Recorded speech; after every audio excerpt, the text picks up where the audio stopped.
How's it going, everybody? Welcome back to Is It a Buy, where we talk about stocks and try to determine if they are with the buyer or maybe a pass. My name is Corey. I just like to I'm out of breath. Just like to preface the video by saying I'm not a financial advisor. I'm just a guy who likes to talk about stocks. All right, so please take what I say with a grain of salt. All right, let's get into the video today. Sorry about that, guys.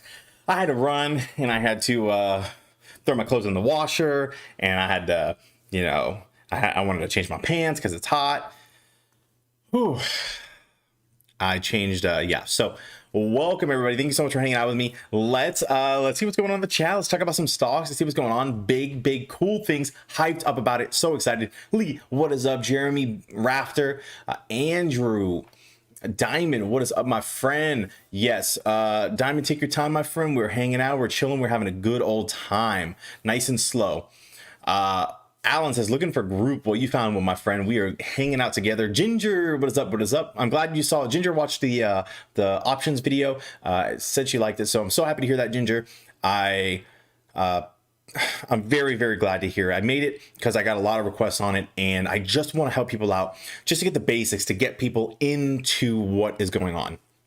Damon, what is up? Scott, let's see.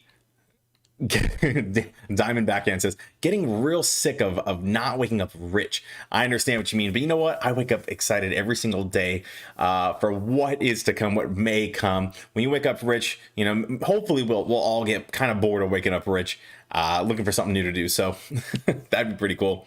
Neener, what's up? Mavis, we'll talk about Mavis in a second. What in tar nation? What in tar nation? Crazy stuff. Beverly, what is up? Stella, what is this? Honestly, someone explain. Stella, I'm not sure what you're referring to, but I'll love to talk about it.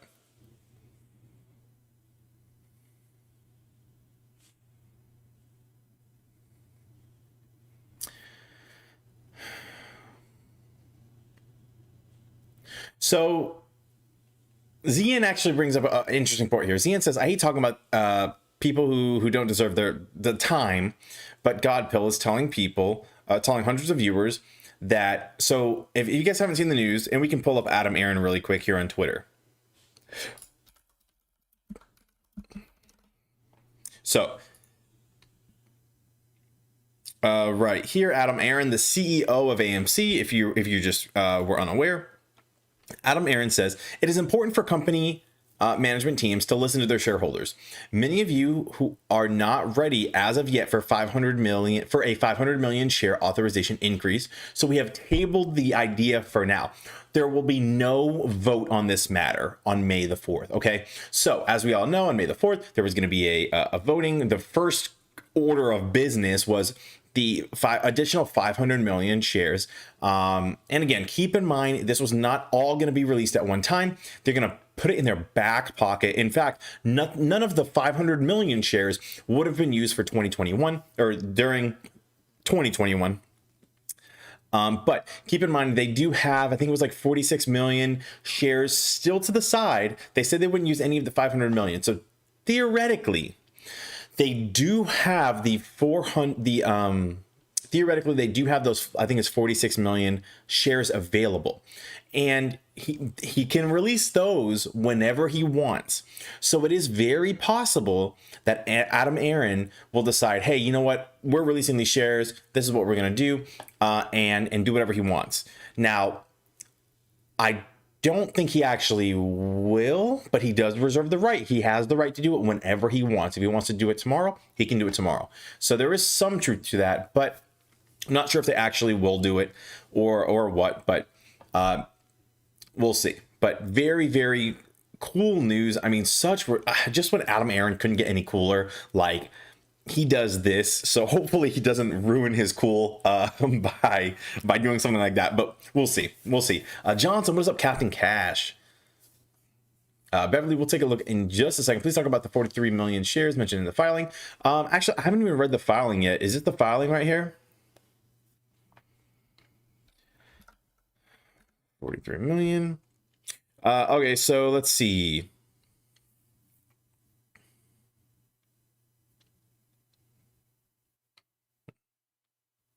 Adam Aaron said, we have previously pointed out that the sale of up to 43 million AMC shares, the currently available amount possible for issuance under a previous shareholder authorization. And keep in mind, guys, like, you know, I know we talk about the dilution, but again, they're not going to release them all at one point. It would be foolish, in his own words, it would be foolish to release them all at one time.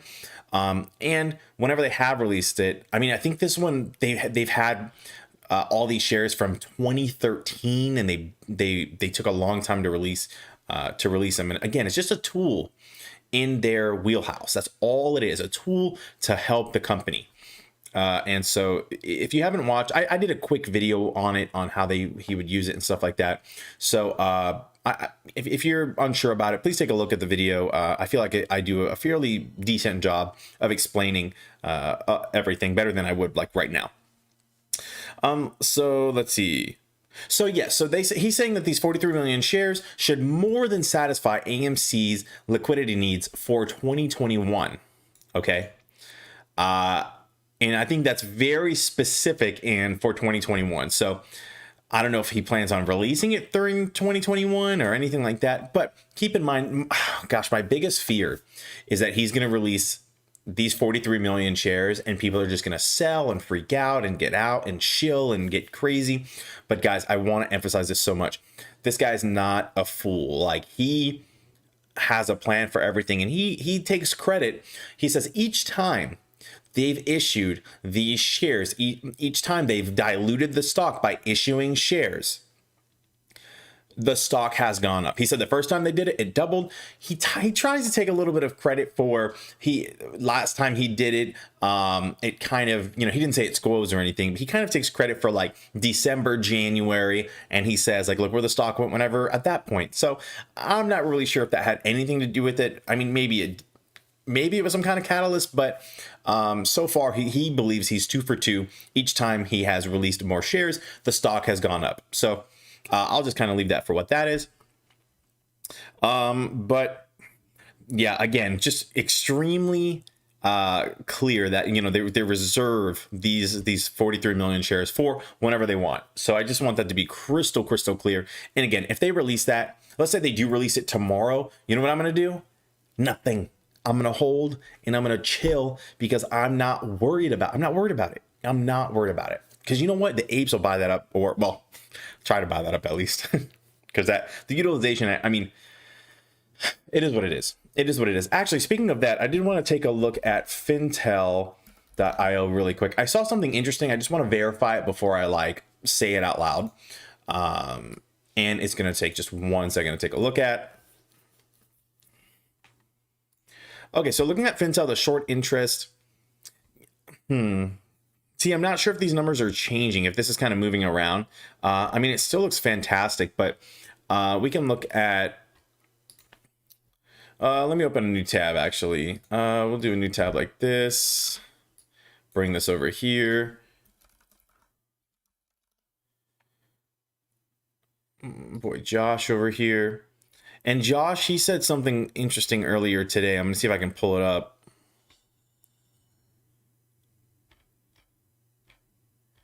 He says a lot of things throughout the day. Just trying to find it. Where did his post go? He had a post showing Fintel, this showing as number 1. I'll tell you what, it may not be number 1 right now, but yesterday it was 100 and it was over 100, and now it's 50 for the short squeeze score. Now, granted, you know, it is, you know, whatever that means, if this means anything, I guess it's nice that it's getting lower, meaning it's has a better short squeeze score and more likely to squeeze. Whoops. I'll open this in a new tab just so we can kind of take a look and see what the other stocks that are on here. Although, you know, just take these for what they are. They're on here. Doesn't necessarily mean they are going to squeeze. This is just something I'm sure they added. I'm not sure how long this has been on here. I think this is a relatively new thing, the Short Squeeze Explorer, to kind of show the stocks that are heavily shorted and yada yada. They have all the short interest days to cover. Now, this is not something I personally am not going to be jumping into probably any of these stocks. If I wanted a Hail Mary play, maybe I'd put, I don't know, $100 or something in one of these stocks if I really had money to spare. But realistically, I'd rather put all my eggs in the AMC GameStop kind of basket personally, but you know, you do whatever you would prefer. Just because they're on this list doesn't mean they're going to squeeze it all. Whew, got me going. All right, so let's see what else is going on here. Yes, they already have the 43 million. Exactly. Going back to the chat. Right, and here's the deal. I see a lot of talk about this specific YouTuber, guys. A lot, you know, some specific YouTubers, they just ride the, they just want the attention. You know what I mean? They just want to say something. And I'm not saying this is what he does. You know, you could watch him for a little bit and make up your own opinion on him. But that's that. Let's take a look at the stocks really quick. We'll get back to the chat. I'm behind in the chat, but you know what? It doesn't matter. I'll let you know what question I'm on. I want to make sure I get to everybody, make sure everybody feels heard, and we'll go from there. So I guess we're already on it. Let's talk about what the heck is going on with Microvision, right? So Microvision, no worries, down 23.75% on the day. Had great run, you know what I mean, for over the past 2 days. Good run. Realistically, you could look at this as a retracement, right? You do a Fibonacci retracement, drop it here to here. Pretty strong retracement, right? Over 61%. We could call this, what could we call this? 70%. Let's call it 70%, right? Something like that. And it is what it is.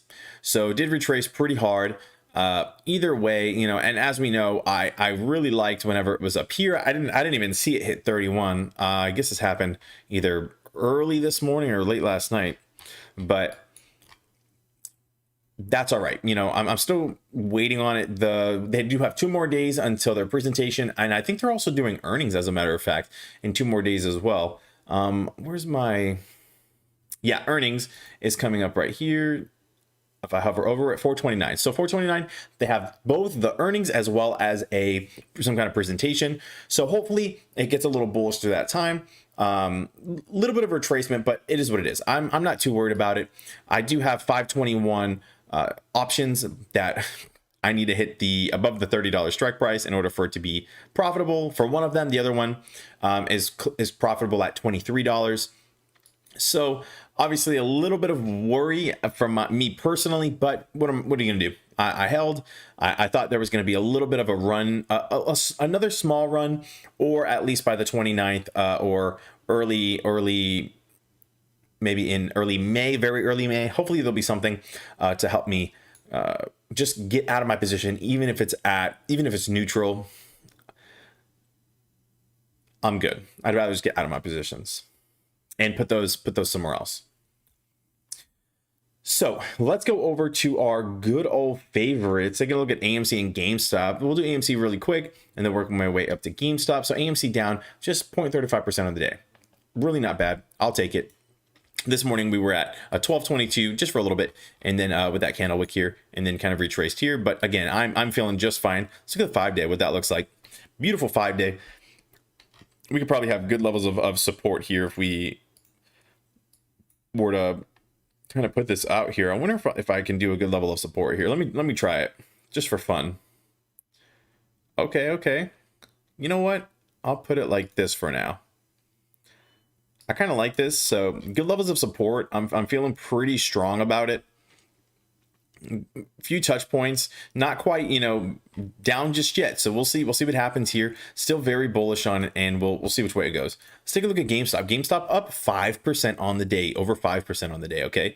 I didn't mention after hours. After hours down 1.83%, still 1125, but still respecting this level of support that I have drawn here, and we'll see how we are tomorrow. For GameStop, so GameStop again up 5.23%, and during the day, and down 0.5% in the after hours. Big deal, that can recover pretty easily. And let's see here. So zooming out just a tad, man, yesterday was pretty fantastic for it, wasn't it? Geez, touched 198 in the after hours. Not bad at all. Still bullish, still very, very bullish, feeling good about these stocks, and I'm going to continue to hold. I did want to take a look at Bitcoin. So Bitcoin doing pretty well, actually. People were asking me about Mara yesterday, and you know, I feel like if you're bullish on Bitcoin, you're bullish on Mara, and if you would have bought that yesterday, I'm sure you've been feeling pretty good. Dogecoin is at 27 cents. Really not too bad. Let's look at the 5-day. I think it recovered a little bit. I guess it's been kind of trading sideways on the 5-day, but it did touch this 22 cents over on, what day was this? 425, 2 days ago, which was Sunday. Something let me think. Something I do want to talk about. Actually, let's talk about the chat really quick, and then I want to tell you guys a very, very risky play that I'm thinking about doing. Very, very, very risky. A whole bunch of moving parts involved. But it might print. So I'll let you guys know about that in a second. Let me talk about some of the chat and we'll talk about that play. It's a doozy. Okay, so Adam Aaron does care, and though he can't talk about it, I do believe he wants it to squeeze. To the moon we go, diamond hands. Yeah, Jonathan, that's a good point. You know, I think he does want it to squeeze. But in his interview, he did have a great poker face, I'll say, because realistically, the way he said it is, he was like, he's really looking for the future, though. You know, I'm sure he wants us all to do well. I'm sure he wants the stock price to go up. I'm sure he wants to be on the list for a day or two, whatever, however long it would be, right? For him to be one of the richest people in the world. If it does just go to the moon, as high as we think, I'm sure he would love that title for a little bit. Not sure what that would do for him, but sure. I'm sure he's gonna do good. But here's the deal. He seems like a good guy, and I think he tabled it for now. I think he's I think he's anticipating for once the squeeze happens, after it happens, that the apes are going to either hop off or they'll continue to support AMC, and at that point, then they'll be more ready for the shares, you know, more ready for a long-term investment in the company where Adam Aaron can have those extra shares in his back pocket, like doing well. And that's what I think he's kind of waiting for. Okay. So hopefully he's able to get it. Hopefully it works for him. And hopefully people stay in long-term and help him with that vote.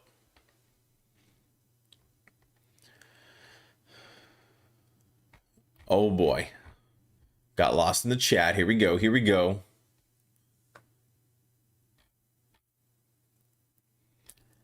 All right, we're caught back up. And so Samir said, looking for a group. You found it, my friend. Hamo says, we are holding 90% of the shares of AMC. We are good. Yeah, I mean, I'm not sure if that's the exact number. It probably is about right. We can see how much the institutional ownership is, right?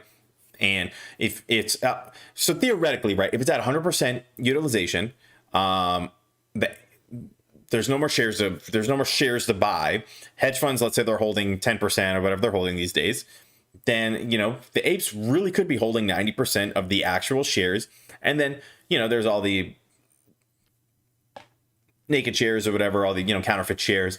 And realistically, they matter, but whenever the apes are holding the majority of it, if they can only, let's say the hedge fund, like the hedge funds that are long on it, the institutional owners of AMC, let's say they sell, then it really wouldn't even matter. You know what I mean? As long as the apes are holding, it's just like, I think I can't get any more bullish.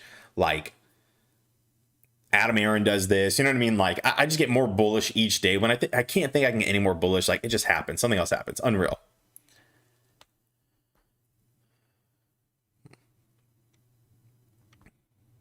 Lucas, hey man, glad to see you on. A certain YouTuber was the only channel on, so I got stuck listening to a delusional screaming rant. This is a breath of fresh air. Happy to hear it, my friend. Let's go. Webull says, you guys are silly.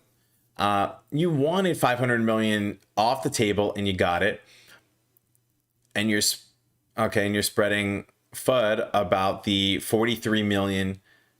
Webull doesn't like that so much. Webull, I would love to hear your thoughts about the 43 million. You know, I'm just curious how you feel about the 43 million. I don't know if you're still around. I mean, this is just like, whatever, but I'd love to know how you feel about it. Damon says, Corey, you should check out Jim Cramer's Meltdown. Oh gosh. Honestly, I'm not gonna lie.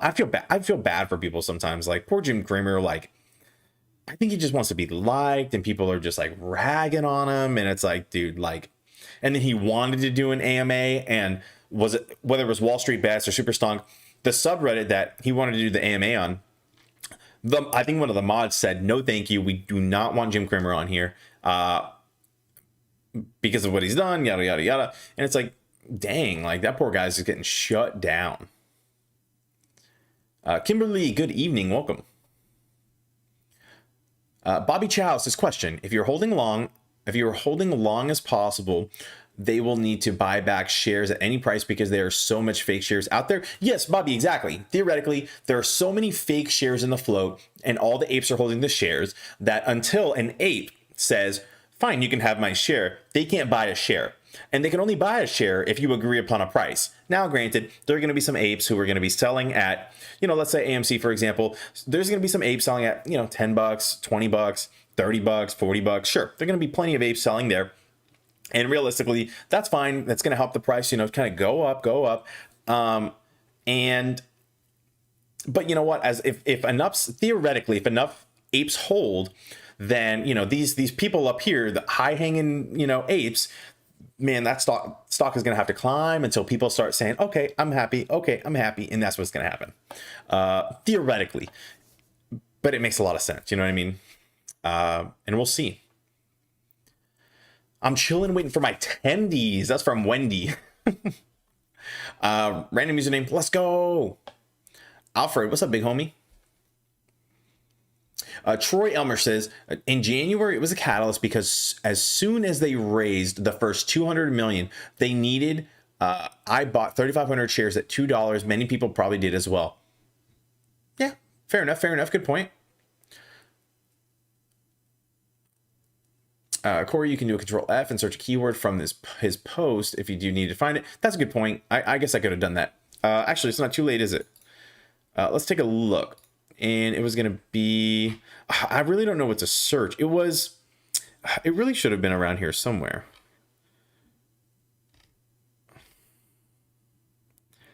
I don't know what he said in that post. He said, I know it was after this one because this was this morning. It was sometime in the afternoon. What did he say? I just can't remember what he said. I don't know what to search.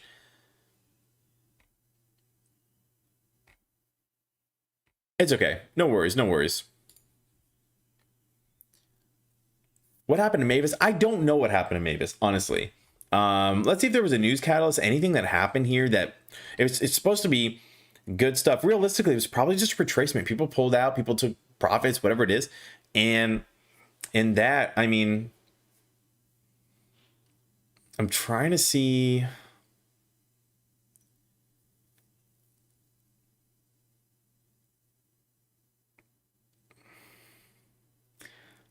Losers. Man, I can't see anything in here just at a glance why it's tumbling after surging. Yeah, I'm not seeing anything that really leads me to believe any kind of catalyst. Probably just retraced. Although pretty strong retracement. It ran pretty hard the past few days, but it's okay. I'm really not too worried about it. I'm really not too worried about it. I think it's gonna be okay. Raphael says, I'm not freaking leaving. Kelly, so is the CEO diluting AMC stock? How is this a good thing? I don't understand. Okay. So just to be crystal clear with this, right? So the 500 million shares are off the table. They're not being released. They're not being anything. It's tabled for now. It's just no need to worry about it. The 43 million shares, he can release them if he wants. He can release them whenever he wants. And that's that. Realistically, and theoretically, if he were to release all of them, just by definition, it would be diluting the shares, right? Because there's going to be more shares and supply and demand, right? But the demand for this is so high. We're at 100% utilization. I'm not sure if it would really I don't think it would really mess it up as much as people might think it would. And that's my concern about any kind of FUD, fear, uncertainty, and doubt, that people would say that. That's why I'm trying to be super clear and just emphasize that if he does this, like, I'm really not worried about it. Even if he does release it, it's just for them to raise more capital. Maybe they need to go a little bit longer. I'd rather them release it and I'd rather them release it than have to release a news statement saying, like, okay, well, we don't have any shares available, so we're gonna have to start closing branches, start closing theaters, whatever it would be. You know what I mean? So I'm really not too worried about that. He's gonna do it if they need the money to keep doors open, whatever they need to do, pay. And they talked about paying the so what are they called? The landlords, right, who allowed the theaters to stay open, yada yada. He said the landlords really work with them for all of the theaters, and he said, maybe, and this is off the top of his head, this is a big what if. Maybe we'll give them some shares as a payment to for what they did, and maybe cut a deal of some type. So who knows what they would do with those shares, but it's just going to be a tool in a shed, he says. That's his words. That's why I keep using that phrase. But I'm not worried about it at all. I don't think it's such a big deal. If AMC squeezed to 100 with 43 million, they can pay all debt. Yeah, good point. Mavis took the day off. She was showing y'all yesterday what she's capable of. I love it, Lucas. I love it. Nobody's selling this thing. Nobody is selling this thing, are they? Not that thing, but these things. AMC and GameStop. Nobody's selling it. Beverly, they raised over $900 million before the pandemic. They do not need to release any, really. Theaters are open and they're killing it. Yeah, very good point, Beverly. And they're not even at full capacity yet, right? I believe in New York and California, I think they're still at, I don't want to be wrong. I believe they're still at partial capacity. So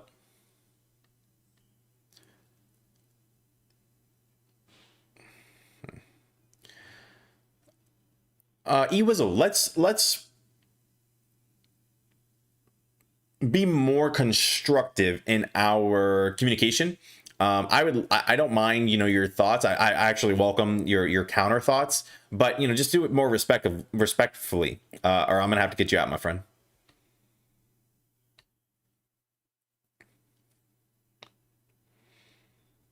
Jackson Hunter in the house. What's up, my friend? Lucas says Mavis is a $200 stock easy. Dang, that's a bold statement. Here's the deal. If people really like their LiDAR and it works and they can use it for autonomous functions or some kind of real function like that, I'd give you that. Sure. Heck yeah.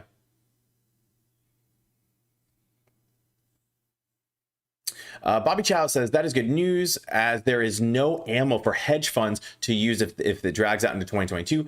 Adams Aaron promised not to issue, but now it's off the table. Right. Fair enough. Fair enough.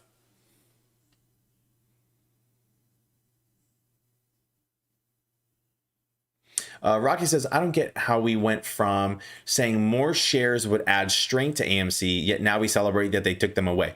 So Rocky, realistically, the Abe community was split on this.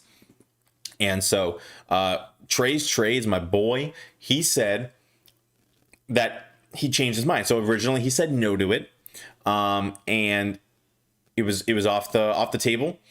And then he had the interview with Adam Aaron. He changed his vote to yes. But you know what? A lot of respect for it. It takes I have a lot of respect for him for changing his vote and saying it publicly, probably knowing that it was not a popular opinion. But if you watch the interview, you understand what it would be used for. You understand all of these other things, right? I understand why Adam Aaron wants it. But I think it's the fear of we don't know what he's going to do with it, when he's going to release it, yada, yada, yada, just in case just in case. And I understand where the apes are coming from 100%. I myself was on the fence about it. I was still on the fence about it. Thank goodness he took it off the table so I don't have to think about it anymore, because I've been racking my brain around it. I'm like, I don't know what I want to do with this. I feel like it would be so good for the company long term, but I'm here right now for the short term. And it's just been a little bit tricky for me. But you know what? He made it so much easier for us, so I can appreciate that.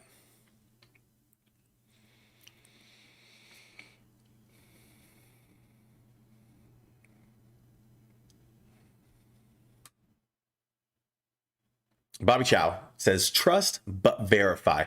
Love it. I think that's what Trey says. And I agree 100%.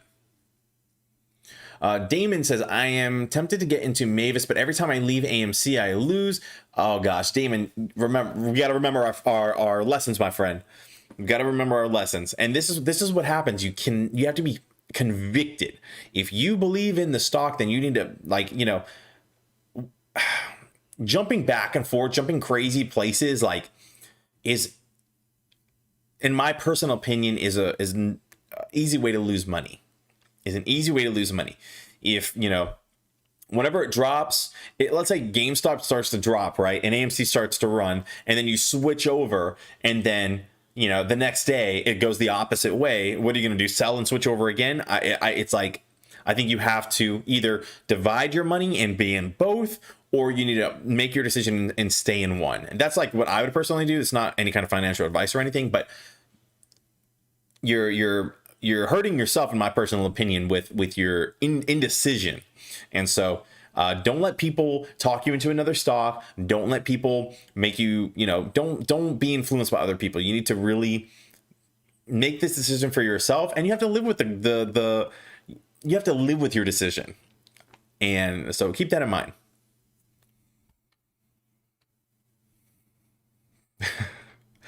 Let's see. Faithless says, I had to sell my 28 strike calls today for a $2,100 loss. My friend, I've been there. It was no problem though, because the money used to buy them came from unemployment. Oh my gosh. Yeah, I lost a lot of money in BlackBerry actually. And so that was a fun time. Tyrone says, just arrived. We check, and this was a long time ago. Just arrived. I'll be checking out the after hours chart. Yes, my friend, we're taking a look at the after hours. Feeling pretty good about these stocks, and we'll see which way they continue to go during the after hours. I wonder how Marathon did today. You know, I'm actually surprised that Marathon didn't do so well today. I thought it was going to do better, considering Bitcoin is actually up pretty well, or you know, up decently. I wonder if it'll have a better day tomorrow. Pretty curious about that one. We'll keep an eye out.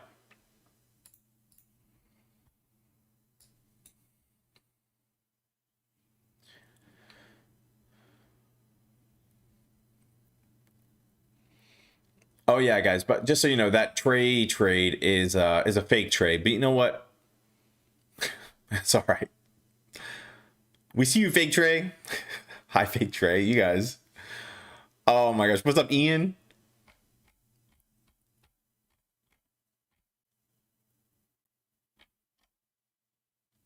Ian, sometimes whenever I read your name, there's a joke. Who is the guy? Pablo something, and there's a joke, and he goes, "Are you Ian?" He goes, "No, I'm Pablo." And you gotta look up the joke, like, "Are you Ian?" Joke. It's just so funny. Every time I see your name, I think of that joke. Fake Trey got me, you guys. Oh my gosh. Random says, I'll continue to support AMC. Same here, my friend. I'm supporting AMC, GameStop. If you guys, if I haven't updated it, well, if you weren't here whenever I updated the chat, I did add to my GameStop position. I now, so I feel very, very happy with the amount of shares I have, and I'm feeling good about my position in there. AMC to the moon. Kimberly, you're right. Tyrone says Adam has to remain professional. Trey had a non-disclosure for stuff not allowed to air. However, Trey doubled down on his position. That tells you enough about the non-disclosed part. Good point. You know, and we knew this. I called it from the very, very, very, very beginning that Trey was going to have some kind of you know, questions that And here's the deal. I'm taking credit for this, but it's pretty obvious, right? There are questions Adam Aaron can't answer. There are positions he can't take, as far as like if he thinks the squeeze is going to happen, yada, yada, yada. And so he has to be very, very careful with his words and what he can and can't say. But still, personal opinion, I think Trey did a fantastic job. He asked the questions he was allowed to ask. He was very, very well read and researched. Very proud of the way he did that interview. And yeah. Good stuff. So Rocky says, what happens to the share count? Do we get that info? Are you talking about the share? Oh, the share count. I'm sure it'll be announced soon enough. I'm sure whenever something is announced in April due to the DD, they'll share it on Reddit. So I'm just kind of waiting for that information to be revealed to us. Whenever we get that information, I'll be sure to present it. I'm sure it'll be, and I really don't know how that's going to play out. If they're going to file something, if they're going to even share the information, but I'm sure something will come out soon enough.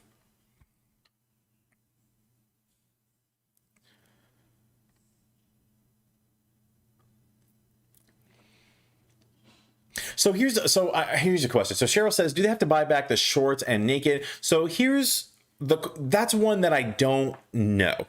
So theoretically, right, let's say 100% of the shares are being held, right? 100% utilization, everything is being held. There's nothing extra, right? Theoretically, if there's no additional shares, well, I guess this has already been answered, right? If there's no additional shares, they have to buy those shares from the ape and then put it in. So I guess it's a weird inception type thing to think about. So either they need to buy a share from an ape and give it to their market maker, but then there are the additional shares. And so what happens to the additional shares? Do they eventually get wiped out whenever there's no more naked share, whenever like the apes sell out and they're able to cover all those shares? Or are they going to have to flood in a bunch of cash, like a bunch of like, for example, just pay for the shares. So let's say there are a million naked shares out there. They're going to have to just put the dollar amount of a million naked shares into the market without buying anything. But I don't think that's how it'll work. I think they'll have to actually buy some shares, but I don't know what happened to the naked shares. It's kind of messing with my head right now, but I'll have to, it's a good question. And I think it's relatively unprecedented, if not just completely unprecedented. And so I don't have the answer to that one, just to be honest. And if anyone has an answer for that or has a place where I might be able to find the answer, please let me know, because I would love to get that one addressed and answered for people, because it is a good question. It's a question I have myself, question I have myself.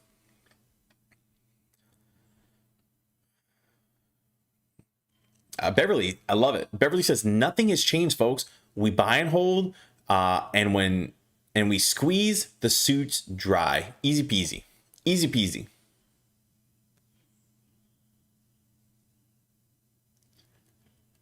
Jibber, what is up? What a roller coaster, eh, Corey? Yeah, it's been a roller coaster, but I'm having the time of my life, is what I'll say.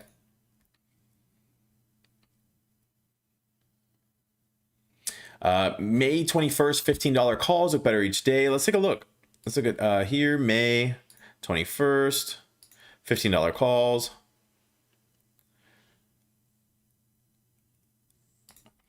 Yeah, I mean, not bad. I do have calls, so just so everybody knows, I have a Hail Mary call. I have a $40 September call.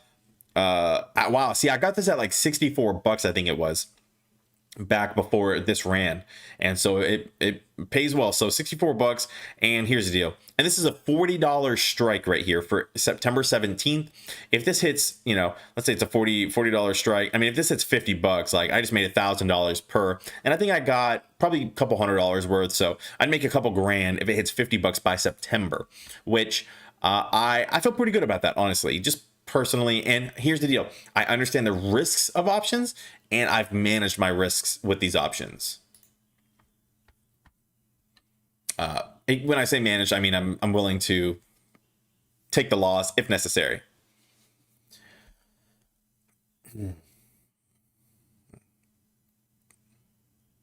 Zungo says AMC not going to release all the 43 million shares at once. It's in the document. They will release time to time. Oh, okay. Obviously, they want to release then the prices when the price is high. Yeah, fair enough. Good point, Zungo.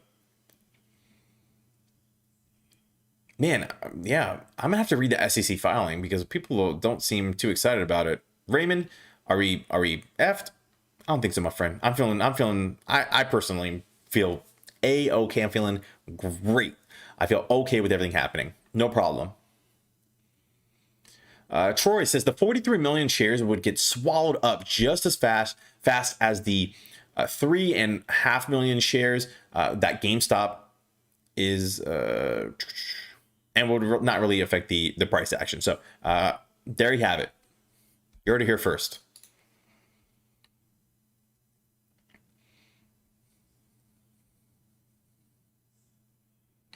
Patrick says, even if they handed 43 million shares to the hedgies, they are still short 60 million shares. Jeez.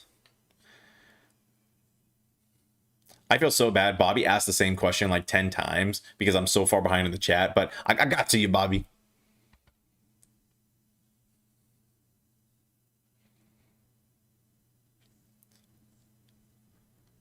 Man, I'm sorry, guys.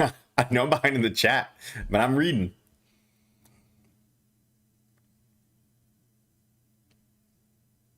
So Julian says, what happened, or what would happen if he released the 40 million shares, or the 43 million shares when the squeeze is happening, like let's say it's at $40, right? If he released it, realistically, I think it's going to be based on the sentiment of what people think. And that's why I'm trying to emphasize that I'm not worried about the 43 million shares, because if he did release it, I fear that people would go around shilling, saying crazy stuff that it's over and yada yada, whenever I don't think it's over. And, and maybe I'm wrong, but I really feel very fine with them possibly releasing those shares, even if it happened during the squeeze.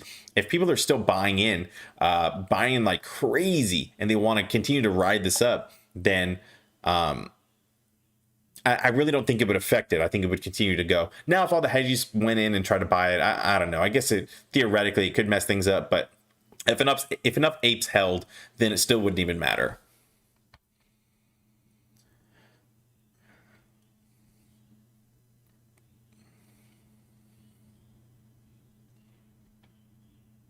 Michael says 43 million is nothing.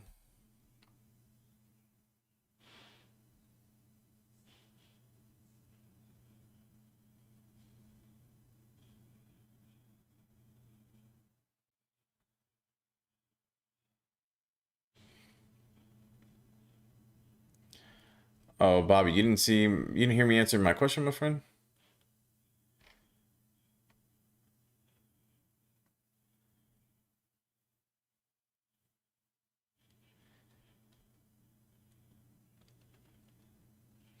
NASCAR says, the $1 million question. What price target do we have on AMC? Oh my gosh, NASCAR, that is the $1 million question. No one really knows, right? Realistically, the answer is you determine, you choose, which sounds like a crazy answer, but realistically, if the apes are holding like they say they're going to hold 10K, 100K, a million, whatever they're going to hold to on AMC specifically, then that's what the price is going to be. And so watch my video about the MOAS, right?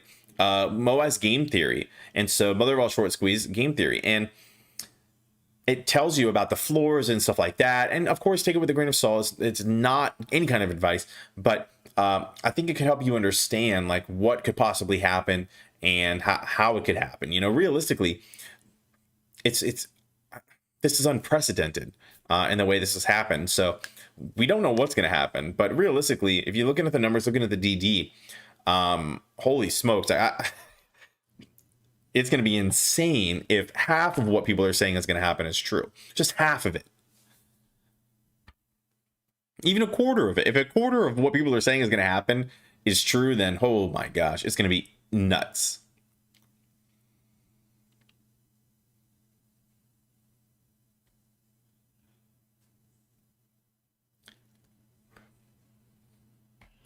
Oh boy, oh boy, oh boy. Lucid, what's up?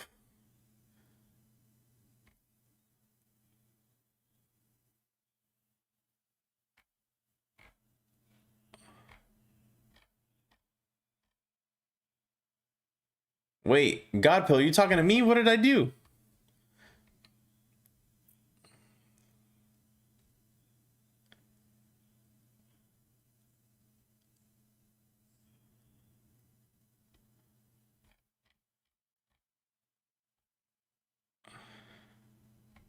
Is that a fake Godpill? I don't know what is happening.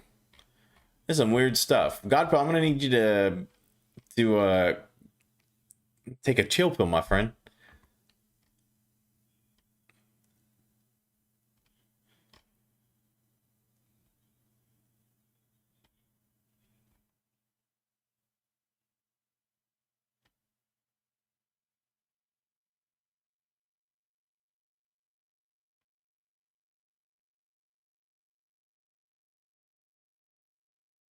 Broken break.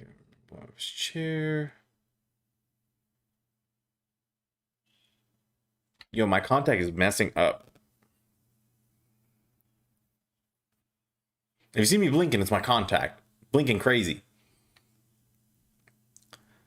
Oh, okay, okay. That's the fake God pill. I don't know what's going on. We chilling, bro. It's a fantastic day.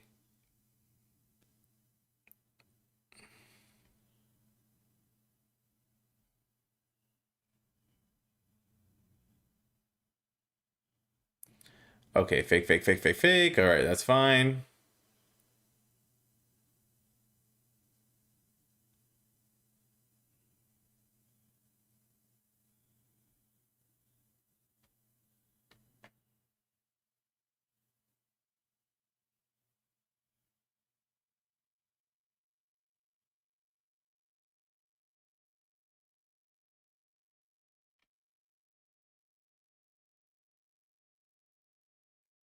All right, it had to happen.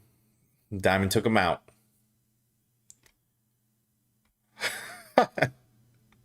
Lee had it under control, and you ruined it.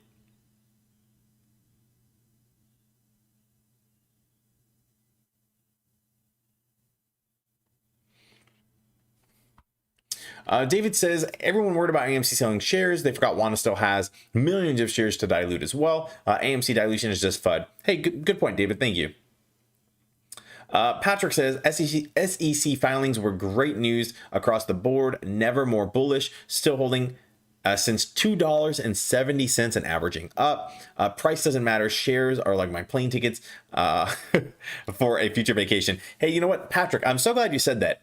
Guys, like, and Patrick, I appreciate you saying you've been averaging up, because people get so scared about averaging up. And granted, you have a very, very, very, very low cost per share. And first of all, congratulations, because I'm sure you're feeling very good about your position right now. And on top of that, you know, people have been so scared to add to their positions and average up, which I've been averaging up to the entire time. And why would I average up like this entire time? Because I feel like it would be worth it to average up. If each share let's say, you know, if each share goes to $1,000, each share goes to $10,000, who cares if you paid $50 per share? You know what I mean? What an investment. So, you know, think about that, you know, things to think about.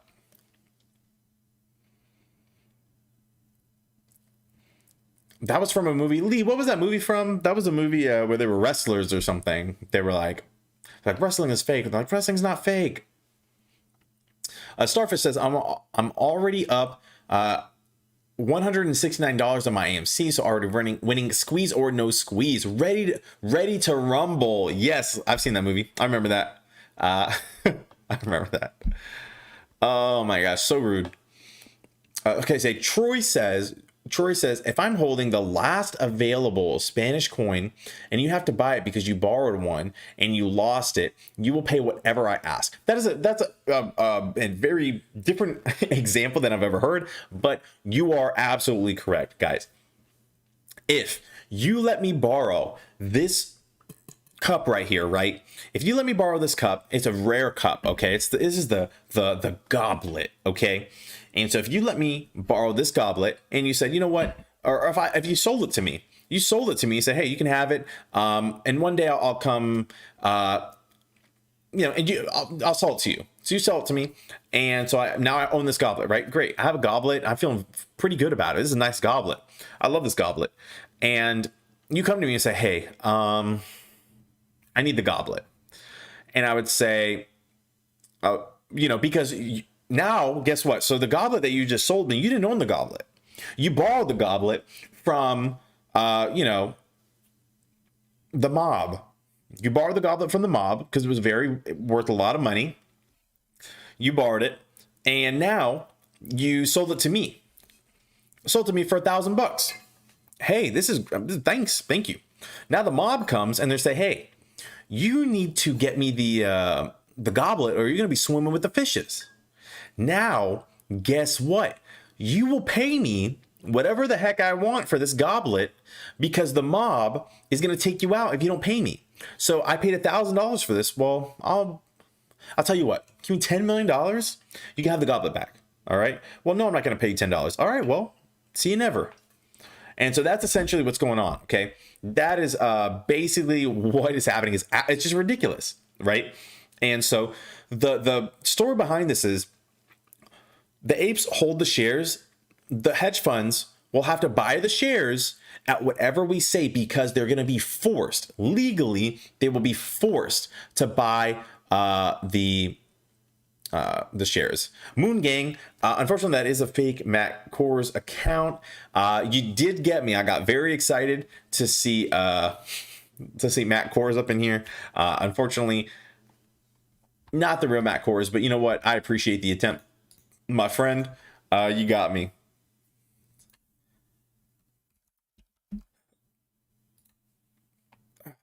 You got me.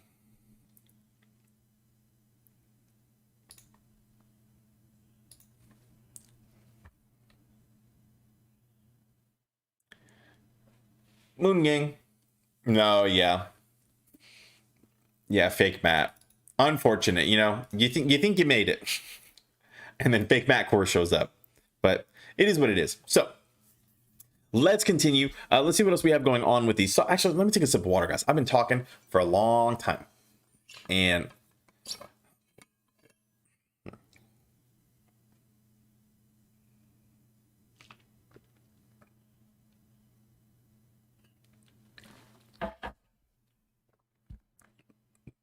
that's some high quality H2O.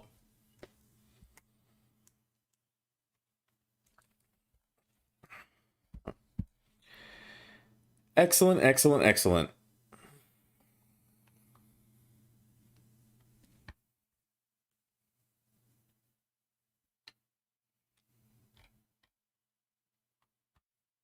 All right, so let's go ahead and continue over here. If I missed your question in the chat, please don't be afraid to feel free to re-ask it if I missed your question, but no worries. Let's see what else is going on, guys. You guys know I love to look at the top of the day. Let's see if anybody's running in the after hours. Not really seeing anything here. Let's take a look at the 1 day, see who's been running. Oh, Julian says he's really busy. He doesn't even watch Trey's stuff. Don't feel bad. Nah, I'm just messing. That's okay. Kimberly says, wow, Corey's popular tonight with the fakes. I know. What's the deal with that? Weird. Okay, so let's see who the top of the day was for today. Anything we recognize? Man, esports technologies. This one has been coming up. I've been seeing this one a lot on these. We have Novavax here as well as AZRX. I've seen that one a bit. I want to take a look at esports technologies, eBet, because these guys over the past, this is the 3 month maybe. Wait, the 1 month? Haven't I seen these guys been running? Am I losing my mind? All right, I guess I'm losing my mind because I swore I had seen these guys on here a few times. Maybe it was a different one. Maybe it was a few different ones.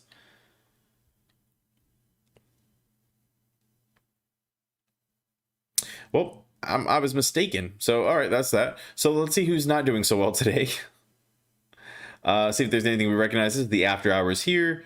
Don't think I'm really seeing anything here. Let's look at the 1 day.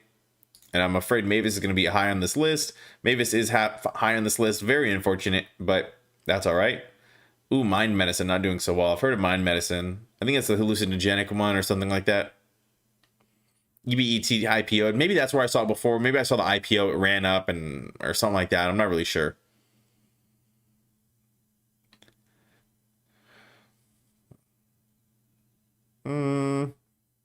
Ooh, naked down 10%. All right, well, it is what it is. So Mike says, what is your take on Mavis? Mike, I'm not sure if there's something specific you want me to talk about Mavis. I like the stock. I'm in the stock. I do have call options around the $23 strike and the $20 strike and the $23 strike, something like that. But I feel CEO Adam Aaron. I swear, this is one person coming in just having like a good time with us. Here's the deal. I don't hate it as long as they're respectful and they're chilling. Like, that's cool. I really don't mind the fakes, as long as they're not trying to like get someone to buy their something. But I'll take it. All right. So Microvision. So here's the deal. I like the stock. What can I say? I like their LiDAR. I like what they're doing. I like the technology. I like everything like that, right? And so I feel very I feel cool about it, you know. It doesn't feel so good that it's down right now, and you know, it makes me wonder, should I have sold out? But you know what, it's already passed. You can't think about the past. I'm gonna think toward the future. Next time, realistically, this kind of hits my strike price, I'm too close to the expiration not to just get out. And so hopefully there'll be a news catalyst within the next few days that will get it to run back again. Realistically, I'm going to be looking at exiting my position this time. Realistically, not even at a big gain. I'd be looking to get just anything like a not a big gain. I'd just be looking to exit at even. This way I can put my money elsewhere. So with that being said, actually, okay. So I want to talk to you guys about this crazy play that I found, or that I'm thinking about doing. Very crazy, very risky. I don't even know if I'm going to be able to do it, but I think I found a possible way for me to do it. And we're going to see. So let's talk about this one really quick. So follow me here, okay? Just follow me here.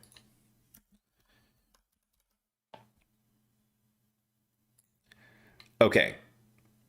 So, and I don't even know if I will be able to do it, but just hear me out. I look for opportunity, okay? I look for opportunity. So on the 7-day, right, we can see here with this stock, and well, not even the stock, this crypto, Capital XL, we've all seen it, CXC. This is the one that was 9 cents, ran all the way up to $3,500, I think at this peak right here, right? One of these peaks. We'll say 3,000. Over $3,000 it ran up in like a day. Which was just like, what? You know what I mean? Like, insane. In one day, it went from 9 cents to over $3,000. Okay, and it's been kind of volatile, right? All over the place, up and down, up and down. Looks like it's like kind of dying out, right?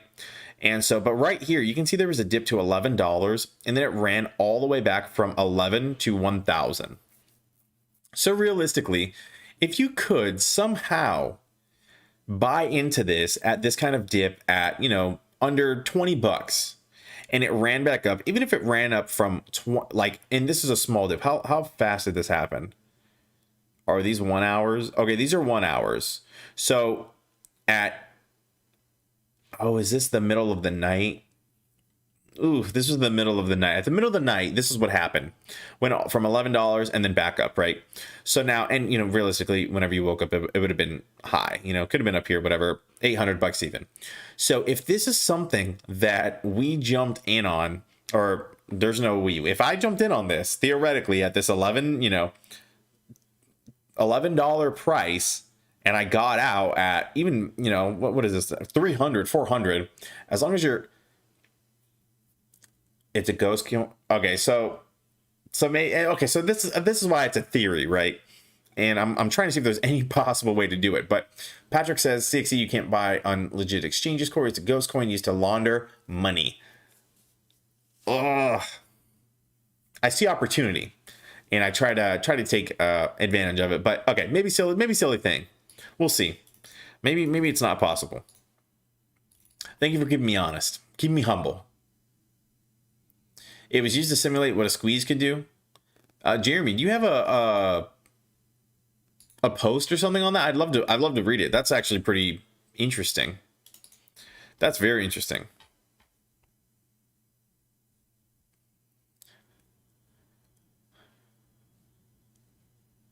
Lee says, bring in the next imposter.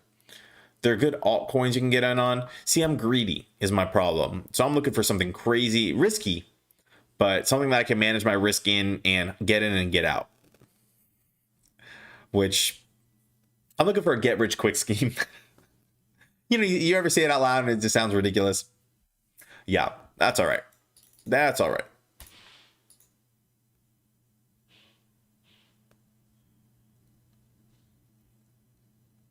Sorry, my fiance sound like something fell, but I think she's okay.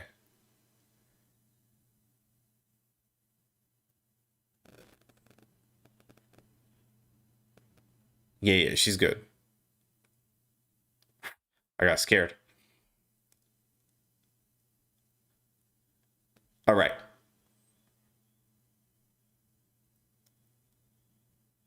Okay, I think she's good. She's good. Nobody panic. Nobody panic. She's probably fine. Oh my gosh. All right. So it went up to 3. Yeah, right. It went up 3.2 million. It's unheard of. Yeah, it's like 3.2 million%. It's unheard of. It's something crazy. Chainlink or render. Okay, let's take a look. Coin. Do I look up?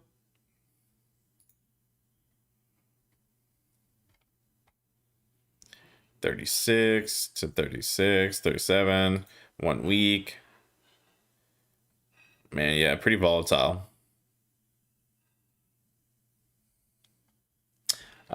Crazy stuff. I know. I feel bad, but I hear her.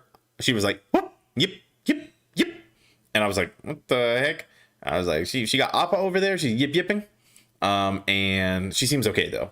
I hear her. She's moving around. She's not flailing on the floor. She's good. She's probably fine, guys. I hear things clunking around. You know, hearing some. She's banging some pans. She's cool. She's having a good time.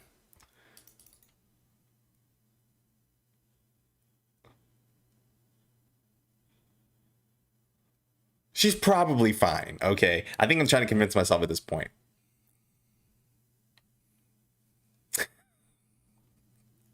Okay. Let's see. Chainlink was less than a penny at one point. Yeah, I know. Here's the deal. I'm going to whenever everything goes to the moon, everything goes whenever these stocks squeeze like I do think they will squeeze, then that is when I'm really going to dive deep into crypto. I'm going to dive into this, I'm going to dive into that, and I'm going to just really diversify, and it'll be great.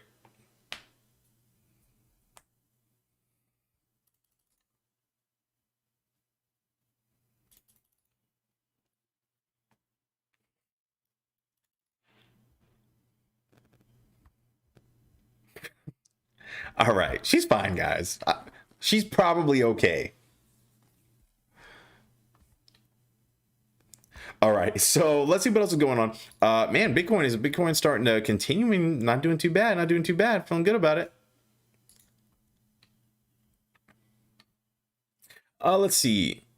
Anything else that you guys want to have is there anything I haven't talked about yet? Actually, I did want to talk about something really quick, and let's take a look at the DTCC filings.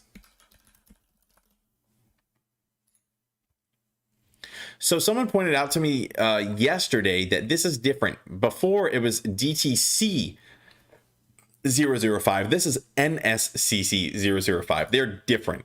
So I do need to make a video on this. And so if you guys have any other questions, let me know. I might actually end just a tad early to get this video out for you guys tonight to talk about this one, see what this one is. I should have done the research yesterday, but I did not. So I need to make sure I do that research.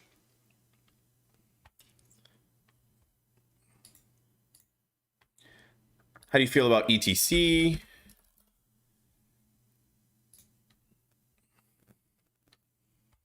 Ethereum Classic. Ooh, actually, I'm not gonna lie to you. I'm really not too versed on this crypto. Just to be completely frank, I wouldn't be the one I'm really not here. I'll tell you this. I'm not going to give my opinion on it just because I'm not versed enough on this. It seems like Patrick kind of knows crypto pretty well. So Patrick, if you have an opinion on ETC, we'd love to hear it, my friend. You know, and I just have to be honest with you guys. When I don't know something, I'm not going to try to like make some stuff up, especially about crypto stocks. You know, I can try to fumble my way through it, give you some outside opinions, differing opinions about what may or may not happen, but really not too sure. Was with Neo, it was steadily going up till Monday, then it turned. Let's take a look. Neo, okay, look, hey, you know what? Looks like a little bit of a maybe a retracement or something. Obviously, it did have some solid levels of support. It did break the level of support, so you're gonna have to see which way this is gonna go. And realistically, it could go either which way. It may have bottomed out here, but you're gonna have to wait for this. But realistically, this is totally normal. Stocks run up, maybe they correct for a sec, maybe they dip for a sec, but you'll have to see. Any kind of news catalyst here?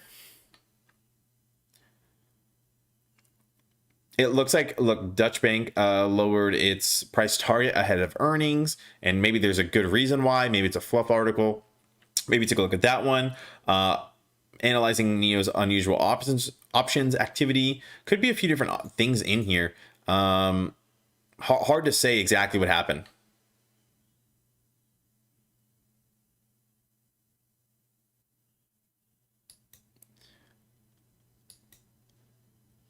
If you don't know why have a channel acting like you know? Anonymous, I'm not sure when you joined, my friend, but I didn't want to come up with a fake answer to this crypto. Did you want me to make up an answer about this crypto? Like, that's a silly question, my friend. What the heck? I'm not just gonna lie. My goodness. Let's see. So Patrick says ETH, ETC, once it goes proof of stake, will likely contest Bitcoin. They're closing down the mineability to make it more future proof. Oh, very interesting. Look at the ETH2 transition. Holy smokes, this guy's way beyond me. I have no clue what the heck is going on here. So bullish or bearish on TDOC. Teledoc Health. Let's see.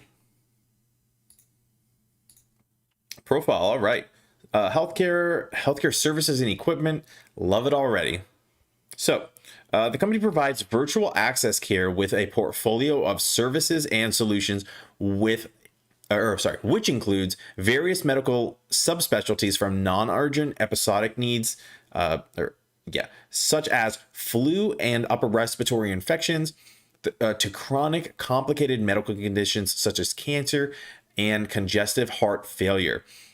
It provides virtual healthcare services on a B2B basis to its clients, and provides services to consumers directly through channel partners. Man, the company's consumer brands, including Teledoc, Advanced Medical, is this Teledoc? Yeah, Teledoc, Advanced Medical, Best Doctors, BetterHelp, and Healthiest You, provides access to advice and resolution to a range of healthcare needs. Man, very cool. I like this. I think this is the future, right? Realistically, they're doing virtual healthcare services. This is a big deal. Even some of their other things like, okay, so we know non-urgent, no problem. Episodic needs, those are common, common kinds of things that people will always need help on, unless some kind of major breakthrough happens, such as flu, upper respiratory infections, common things, you know what I mean, to chronic complicated medical issues such as cancer, congestive heart failure. I mean, things that just really, unfortunately, they aren't going anywhere, and people need this kind of help. Diamond says that use Teledoc. Is it easy? I've used Telemed or something like that. ZocDoc. I've used ZocDoc before, and while it's different, I really like ZocDoc. Like, It's so easy to use. It's so easy to find someone. It's so easy to do all this stuff. So I like it a lot. Patrick says, Teledoc is awesome. Our company uses it and it's free to employees. Wow, that's cool. They give initial diagnosis and first aid directions to incidents for employers and employees. Wow, great long-term play. Man, that's pretty cool. So very cool stuff. Gross profit steadily increasing. Steadily. This is quarterly though. Let's look at annually. Annually, just rocking, you know what I mean? Freaking going insane from 171, 289, 368, all the way over. And what is this? Doubling?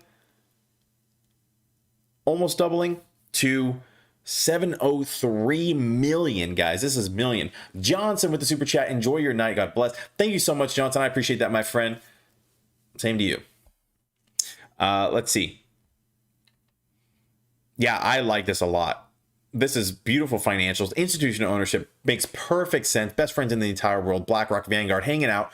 81% institutional ownership. These guys like long plays, they like safe plays, they like plays that are going to make them money. Analysts love it as well. Look at this. The high of 330, low of 195. Currently, it's at 189. Average 254. Man, what a stock. What a stock. What a stock. So let's take a look at it, you know, and realistically, we'll look at the chart for a sec, but oh my gosh, this is fantastic. Look at this. It's on sale. No way. I really like this a lot. Let's look at the 5-year. Do we have anything like this? Okay, it IPO'd in 2015. Been doing very, very well. Looks like it ran up just a little too soon, a little bit of a retracement, but you know what? I like the company. I like the stock. I like the institution ownership. I like the financials. I like everything about this. I'm going to add this to my follow list because this is the kind of play. This is one of my, like, I'm looking for diversity in long-term plays. And this is one of those long-term plays that I'm looking at. I'll give you another long-term play that I'm looking at actually right here. Trivago. Okay, why do I like Trivago? Well, maybe because Trivago is for, and if you're not familiar with Trivago, they do, I don't want to go to that thing like that. Trivago, they do travel stuff, right? What do I think is going to happen after the pandemic? I think people are going to travel. People can't wait to dang travel. They want to get out there. And so if Trivago is smart, they've been building up their SEO, their search engine optimization. They're going to be able to rank. They're doing ads. And so they're going to get people using their service. And so as long as they can get a little sliver of the pie that who are the big ones that have this, Expedia, stuff like that, if they can get a little piece of the pie, they're gonna do just, oh, we compare, oh wow, they go one further, they compare multiple at one time. So who does this at multiple at one time? There's someone else that does this. Oh, see you, Diamond's getting off for the night. Peace. Oh, by the way, I hit 1.5 years alcohol free today. Diamond, that actually is pretty cool, man. That's very cool. I respect that a whole lot, actually. Yeah. I've had experience with people with alcoholism. It's a big deal to me. So congratulations, my friend. Let us know when you hit that 2-year, because it's a big deal to me. Cool stuff. Whew, man, took a lot out of me. All right, so let me try to recover myself. Let me take a sip of water.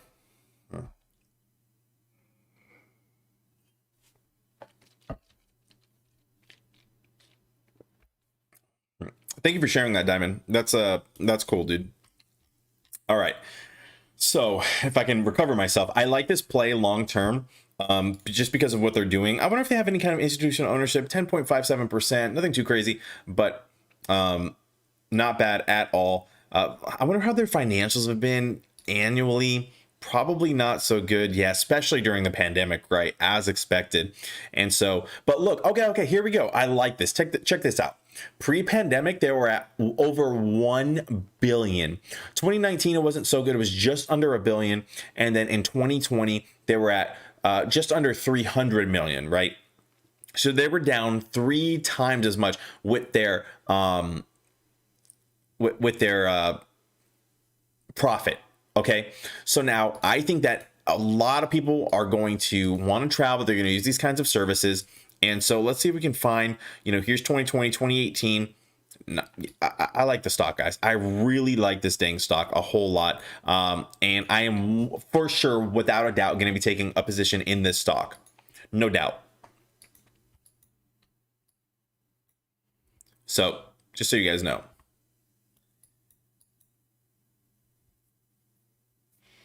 But I'm very bullish on this long term. Let's see.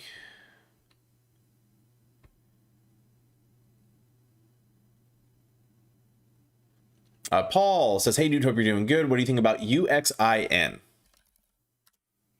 Uxin, what did these guys do? So they've been running down a little bit. They IPO'd back in 2018, mid 2018. Let's look at their profile. The profile is software and IT services. Very cool. They operate used car e-commerce platform in China. The company enables people to buy the car of their choice. Okay, I saw someone say it was something like a Carvana type deal. Let me see if I can find this.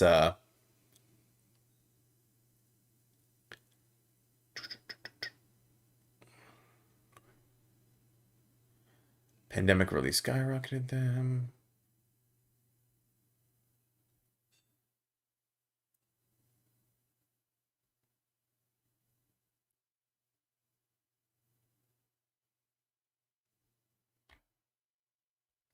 Huh. Oh, okay. Maybe something. Maybe they were talking about something else. But very cool stuff. I wonder if I can pull up this website. I get scared pulling up some of these websites in case they're hacked or something. Because if they're hacked, then what'll happen is you'll see like some different kind of stuff. Does not look like it's in English. I don't know why my Google Translate isn't popping up to break it down for me. Oh, here we go. Here we go. English. Thank you. Ooh, that's not a good sign. English company. Okay, this website actually has me a little bit concerned, but it might not be an updated link. Sometimes these links aren't exactly what you want them to be, so it is what it is. But very, very cool. Kind of seems like a Carvana type situation. Well, let's take a look. The company's platform consists of 2 synergistic businesses, Uxin Used Car and Uxin Auction. Used Car is a business catering to consumer buyers, primarily provides consumers with customized car recommendations, financing, title transfer, insurance referral, warranty, and other related services. Uxin Auction is a business catering to buyers, primarily provides businesses with a comprehensive suite of solutions, helping them source vehicles, optimizing their turnover, and facilitating cross-regional transactions. Man, this is fantastic, because you know what? It's one thing to sell the cars, but not only are they selling you the car, they're going to sell you finance or recommendations. Even if it's just recommendations, they typically do get a little bit of a kickback or whatever. They get some of the profit whenever there's some kind of recommendation. If and that's just how it works, right? If you use my website or whatever, that's how these guys get paid, Trivago and stuff. If you use Trivago, book through Trivago, then Trivago gets a piece of the pie. And so fantastic, they do financing, title transfer, delivery, insurance referral. It's a one-stop shop, which is exactly what you're looking for. Financials annually, so the gross profit, kind of all over the place here. So 2016, it was 41 million. 2017, 180 million. That's a lot.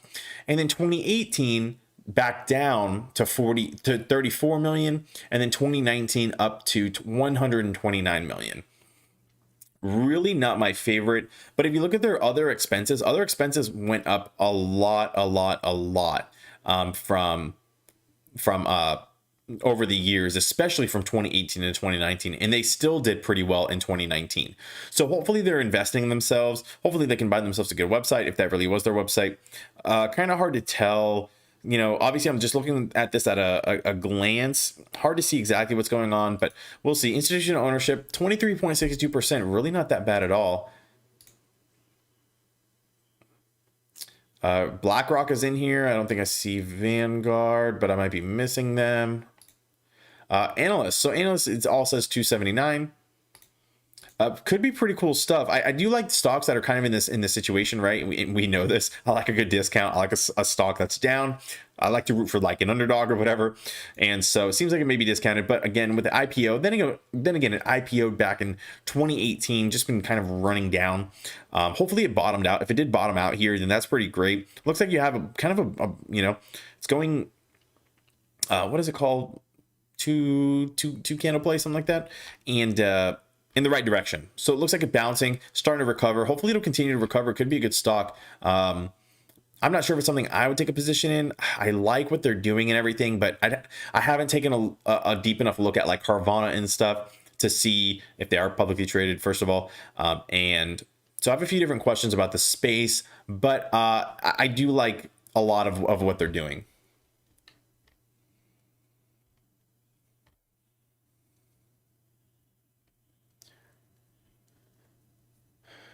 Two years, October 27th. We will be here for you, my friend.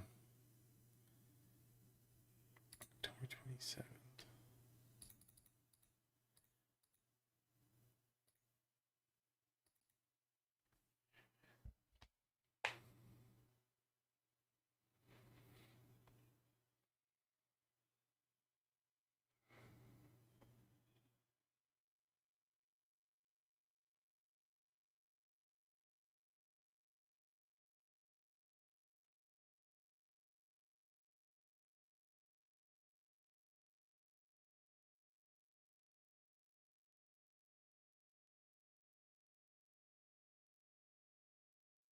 Bear with me 1 second, guys.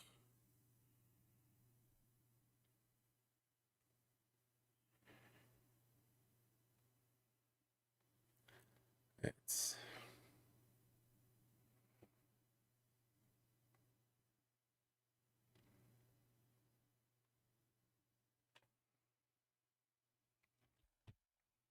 all right, all right.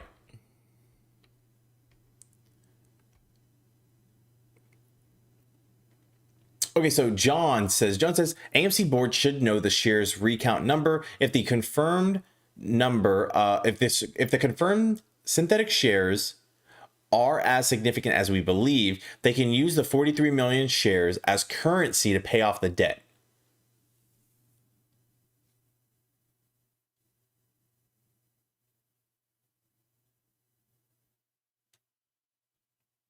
I don't know if I like that.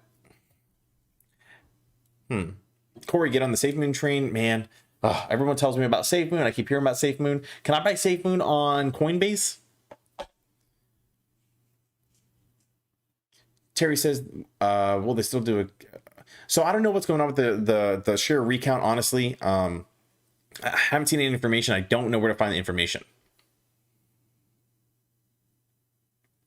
Hey, no problem, Paul. Thanks for the question, my friend. I'm always happy to take a look. Chris, thank you for asking the question again. I no doubt I did miss it.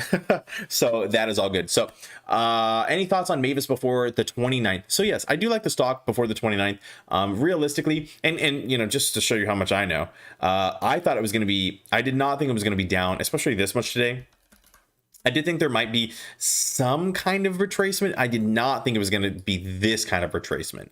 And I would have liked to see maybe retracement down to 22 bucks. I guess I did say it could have retraced down to 18, I think is what I said. But I think I had said that it was going to be, sorry, Patrick, I'll come back to you, my friend. But I thought I had said that it was going to be back to, I thought it was going to run up and then retrace back. But I would have loved to see a retracement, you know, 25 bucks again, like maybe even down here, 22 bucks, but man, 20 bucks, that was pretty far. But it is what it is. I'm going to continue to hold. I think it's still going to be good, especially with the good news theoretically, right, that would be coming out by the 29th. Maybe after everything is announced, they're going to have their earnings call as well as their presentation. And so I think both of those will probably be very good. And if they are good, then hopefully it'll have a bullish run and I can find an exit for my position. I do have call option expiring on the 21st of next month, so I do need to be looking for an exit position immediately. So let's take a look at SFT really quick for my friend. Shift Technologies, nice chart, very, very nice chart. Let's see what these guys are doing. Consumer cyclicals, retailers, specialty retailers, auto vehicle parts. Okay, so let's take a look here. They have a website here, shift.com. The company provides digital solutions throughout car ownership lifecycle. The company assists customers from finding the right car, having a test drive brought to the user before buying the car, a digitally driven purchase transaction, including financing a vehicle, protection products, digital trade-in sale transaction, and focuses on providing support services during car ownership. You know what? I actually really like that a lot, especially. I mean, here's the deal. The test drive stuff is all right, not too bad, pretty cool. What I really like though is of course, the digitally driven purchase is great. Everyone's kind of going there. Salespeople are kind of like, everyone. Here's the deal. Salespeople, I should say, are. I'm sure they're fine people, but you know what? People perceive them to be pushy. People perceive them to be. They want to get the sale and then just be done with you. They're going to force you into something you don't want to be in. So I understand why people are going more digitally and trying to remove that middle person. Now, as far as what I really like is vehicle protection products. A lot. Okay, vehicle protection products. People are always, what's your biggest fear about your car? It's going to break down. What about your house too? Obviously this isn't about the house, but your biggest fears are, I guess financially, or your car is going to mess up, or your dang house is going to mess up. And if you're renting an apartment or whatever, you're renting a house, then you really don't care about the house stuff. But for sure, it's always car stuff, right? That's like your first thought. I need to have a reliable vehicle.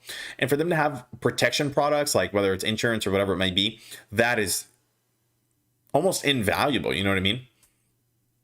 Now, digital trade-in sale transaction, which is great if I want to just trade in my car or whatever it's going to be. But realistically, I think the vehicle protection is probably the thing I like the most. So let's pull this up here. Nice website. All right.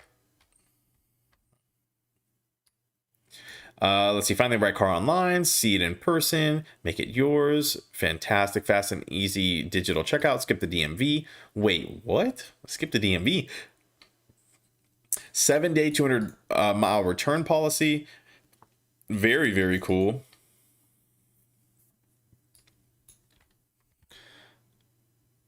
This is pretty neat. I'm looking to buy a car whenever we go to the moon. Very nice website. Not bad at all. Cool stuff. I'll pull that up. Let's continue with this. Gosh, I just got wrapped up. Let's look at the annual profits. So annual, looks like they've been a slow start, but you know what? They've been increasing. Kind of weird in 2019, but 2020 they did very well. Remember, a lot of people, they were looking to buy cars. The used car market in 2020 was actually pretty dang big because they were hoping on, because people did not want to ride public transportation due to the pandemic. And so they started buying cars, used cars. If you are considering selling your car, now may be one of the best times to sell your car because of what's going on. So let's see what else is going on here. Gross profit, yada yada, good stuff. Institution ownership is 38%. Jeez. Analysts seem pretty bullish. High of 15, low of 7, average of 12. And this chart setup is looking pretty good. Let's look at the 6 month. So kind of up and down, up and down, up and down, coming off of a recovery right now. So question is it going to barcode here? Is it going to drop back down? Even if it dropped back down, I don't see it going past, maybe 790 or something. I would say it would stay above at least 750, we'll say, just to be safe. But I'm sure it would stay around there. Maybe even $8. So probably a pretty good entry point here for this stock. Let's get it on the 5-year chart. Oh, hard to see the 5-year because they IPO'd in 2019. So let's look at the 1 year again. We can see what's been going on. So kind of declining. So it is what it is. And where's the beginning of 2020? Right here, they did pretty well, but as soon as 2020, end of 2020, started to go down a little bit. So I don't know. I'm not really sure what's been going on with that one, but we'll have to see. Compare SFT to Carvana. Is Carvana publicly traded? Yep.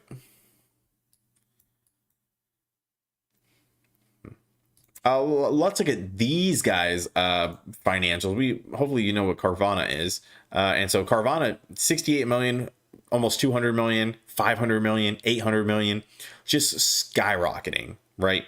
Like unstoppable. But they have the marketing, they have this, they have the structure, they have the unique building. So easy to see. And then looking at the institutional ownership, 56%, FMR, BlackRock, any friends in here? Vanguard, there they are.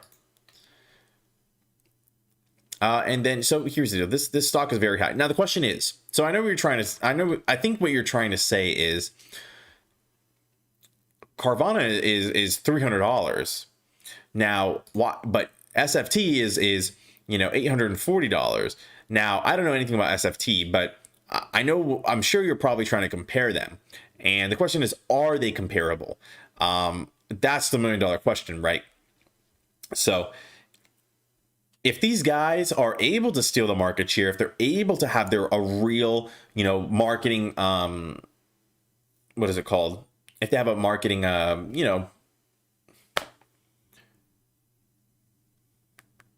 I can't think of the word. If they're having a campaign, if they're going to have a marketing campaign, if they have the cool buildings, if they're going to really push, then yeah, I think they could steal some of this market share. They really don't need to steal much of the market share for the stock price to go up. But I don't think it's going to be doing like it. I don't know if it's the same is what I'll say to you. And if it is the same, then say, Corey, you don't know what you're talking about. They are going to have a cool building. Their building is a square and it's going to be, just as tall as the Carvana buildings and everyone's going to love it. Then, hey, shut me up. But Carvana has some unique qualities that I'm not sure if these other companies have. So I'll just leave you with that. Maybe Auto Trader, is Auto Trader on here? Is this actually Auto Trader? Okay, I don't know if this is actually Auto Trader, but maybe compare it to something a little more similar to that. Chris says, do you do live charting during the day? If not, you should.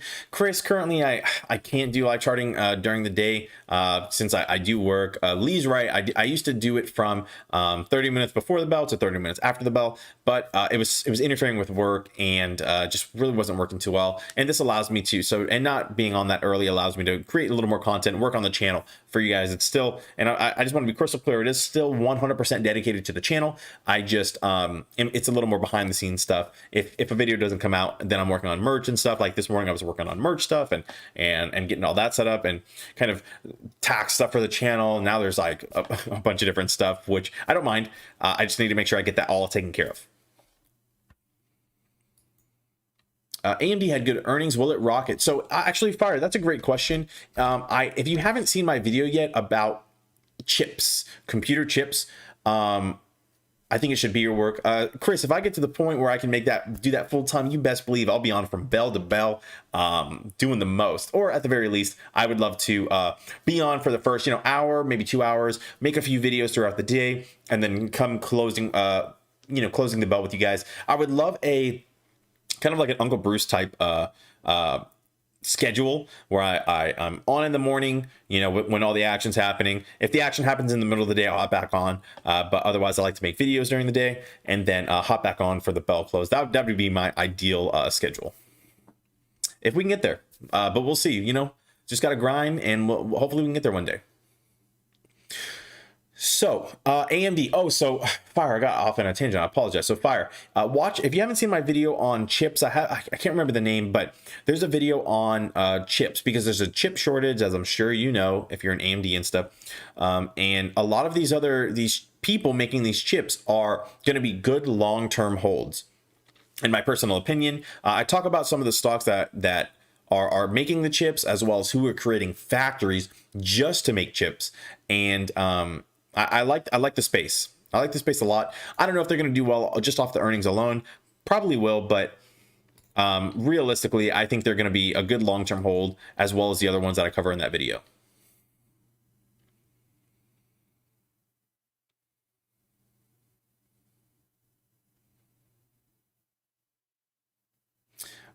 Let's see. Chris says, I hope you do. I have watched several times and like Trey, but his schedule is changing. All of us need to promote you. That'd be great, Chris. I would appreciate that. I would love to. I'm telling you, if I could do it, I would. I'm sure if Trey, could. We all know what he does, right? I'm sure if Trey was no longer doing what he's doing for his job, then I'm sure he would be streaming all day long every day. It's fun. It's fun to chat with you guys. Fun to hang out. I vibe off of the energy and good stuff.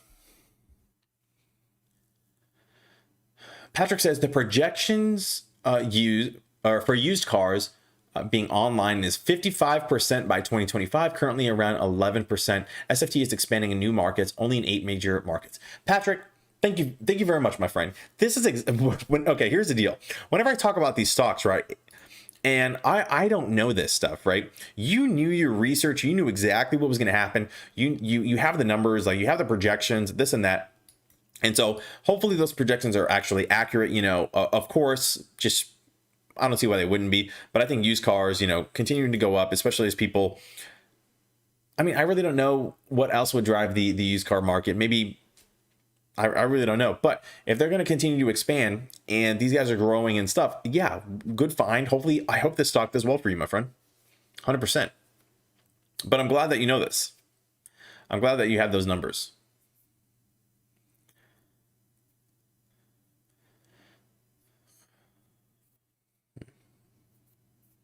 Your subs are great. Almost at 10K. I know I'm working for that 10K. That'll be a huge milestone for me. I mean, obviously, right? Like, man, unreal. Working, just keep it, just grinding. So no problem at all. I love it. Merch coming soon. So yes. So Damon says, I didn't know Trey was in the military. It means he went through boot camp. Actually, I don't think he actually did go through boot camp. He mentioned, what did he mention? I think he mentioned he didn't have to go through boot camp because he had some college or because he came in as an officer, something like that. I don't know.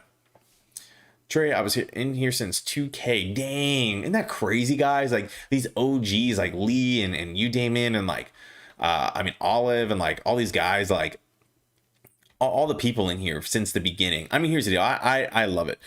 And I remember I would stream and there were like 20 people on it. I know you meant Corey, but I got you, buddy. But good stuff. Chris says, what would you say your favorite long-term plays are? Chris, actually I have a lot of long-term plays.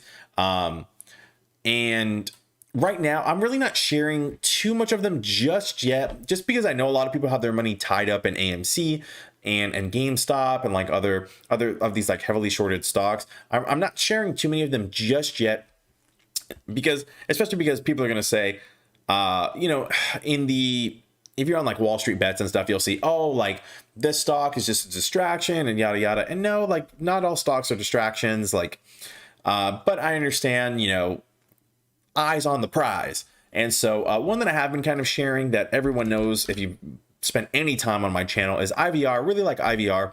I feel like a lot of people I feel like this is going to be a really good play for a while, because if you look at the 5-year, this is pre-pandemic. They were doing very well. They were consistently growing.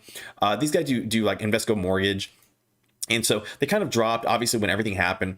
And they're starting to recover very steadily, very slowly. And so for my opinion, I think it's going to continue to grow. And I think it's going to be slow, steady, consistent growth. But look, if from almost $4 all the way to $18, like holy smokes, what a play. You know what I mean? And I have a bunch of plays like this, honestly. I have one that is kind of controversial. I don't know if anyone knows anything about precious metals, how precious metals are going to do, or gold specifically. If anyone knows how gold or has an opinion on how gold will do in the next few years, I actually have a crazy, incredibly dumb play that would print if gold does well.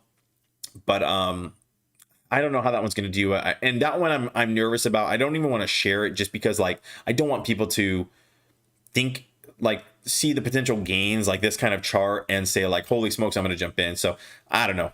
But until I get some more research on like precious metals, like gold specifically, then I'll save that one. And so my goal right now is like after everything goes to the moon, maybe if everything's done, all that stuff, my goal is to like share all the plays with you. I'm going to share with you guys my entire portfolio, basically like my, index fund or whatever, how I'm going to spread my portfolio, how I'm going to put these plays, the percentage of each play, stuff like that. That's kind of my goal right now. And that's what I'm planning on doing. So if you guys are curious and interested in that, just make sure you stick around and I don't know, sub or something, and you'll be able to see those kinds of plays. Cause I feel like the plays that I'm finding right now, I'm curating all of those, and I have some time. So I'm continuing to diversify. I want to be in like EV. I want to be in crypto. I want to be in, safe stocks like this kind of mortgage stock, stuff like that. And so make sure you stick around if you're curious about those.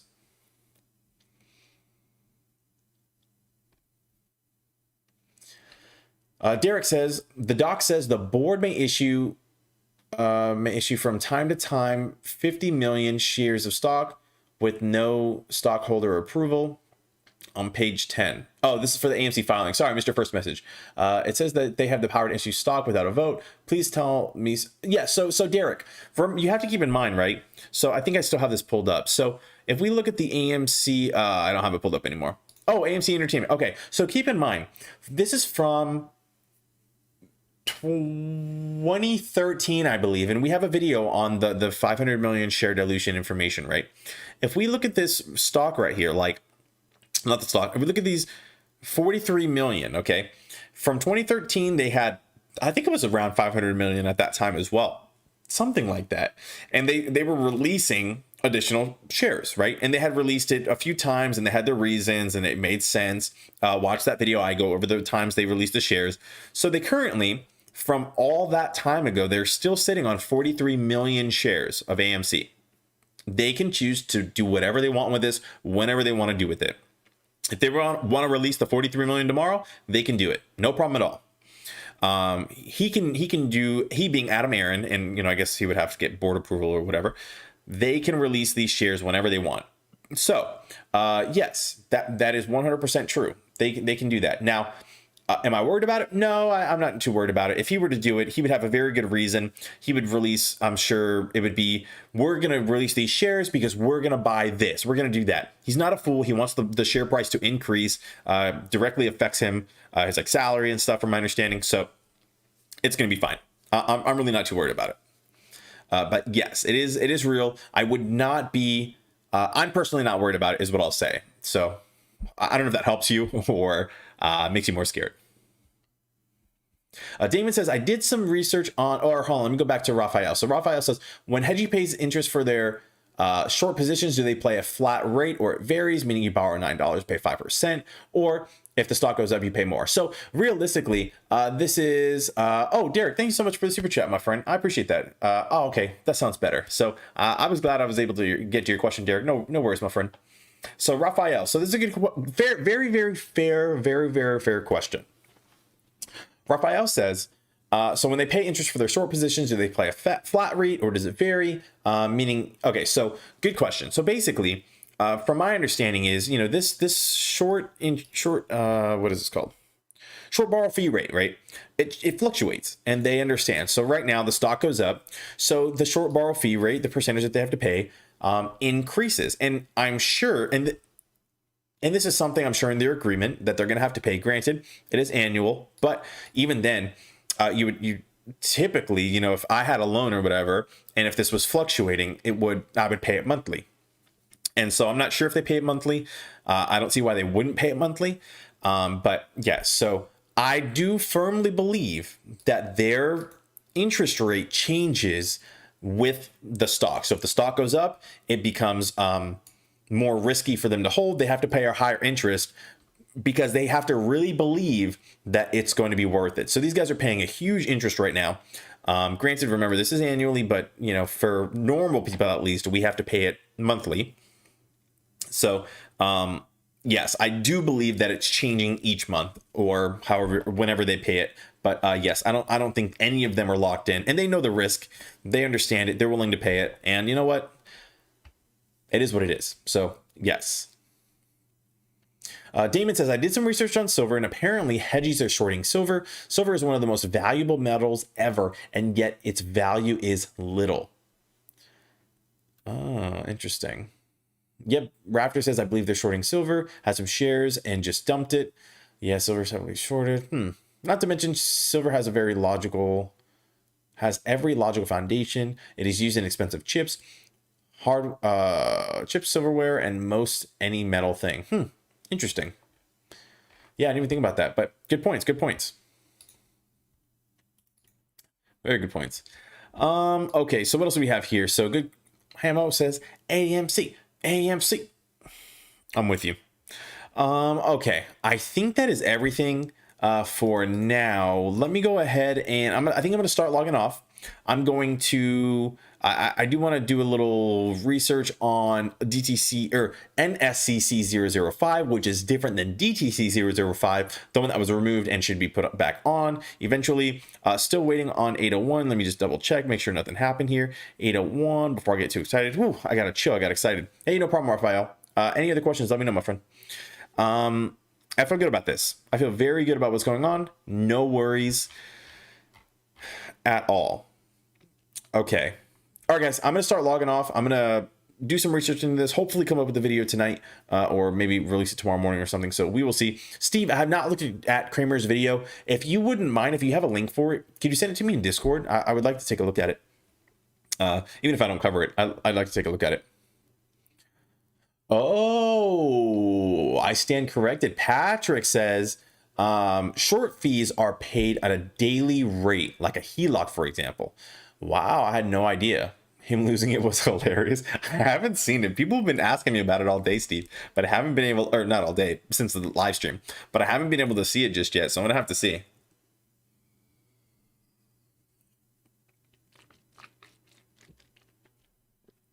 All right, but thanks, Damon. Okay, I guess Damon already sent it, so that's cool. But all right, guys, I will see you guys later. You guys have a great night. And I will catch you guys tomorrow, same time, 6 o'clock Central. And we'll make it do what it do. All right. You guys have a great night. Peace.